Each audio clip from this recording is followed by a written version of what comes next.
आमच्या गावामध्ये 5 जण या अपघातामध्ये मृत्युमुखी झालेले आहे। त्यामध्ये प्रामुख्याने बडे म्हणून आमच्या गावामध्ये एक मोठा जथा आहे, त्यांच्या परिवारातील भाऊ बडे या ठिकाणी वारलेले आहेत। त्याचप्रमाणे गुंजाळ म्हणून आमच्या गावामध्ये एक मोठा जथा आहे, त्यांच्या परिवारातील त्या ठिकाणी व्यक्ती गेलेली आहे।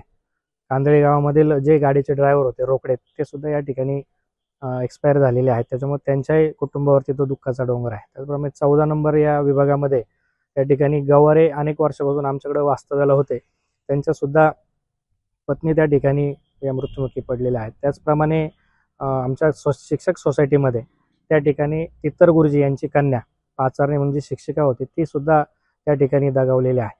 अशा 5 वेगवेगळ्या विभागातल्या एकाच गावामधील ह्या घटना घडल्यामुळे संपूर्ण गावावर दुःखाचा डोंगर कोसळलेला आहे। चालक पण ह्याच गावामध्ये आहेत, अनेक वर्षापासून खरं तर ते हा व्यवसाय करतात आहे आणि आजपर्यंत त्यांच्या हातून अशी कुठलीही घटना घडलेली आहे किंवा नाही।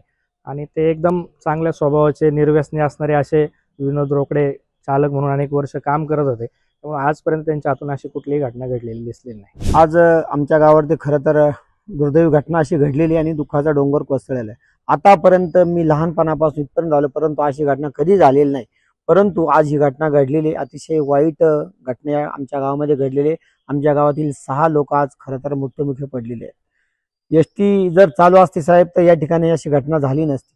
महामंडळाला मी वारंवार सूचना देऊन देखील या ठिकाणी एसटी चालू नाही झाली। मागे एसटी चालू होती 2 वर्षापूर्वी, त्याच्यानंतर जी एसटी बंद झाली ती आजपर्यंत बंद आहे। जर एसटी चालू असती तर हे जे ग्रामस्थ आहेत किंवा हे जे आमचे मुलं आहेत ते आज एसटीने गेले असते, आणि एसटी नसल्या कारणाने प्रायव्हेट गाडीत गेल्यामुळं असं या ठिकाणी घडलं असं मला या ठिकाणी सांगावं असं वाटतं।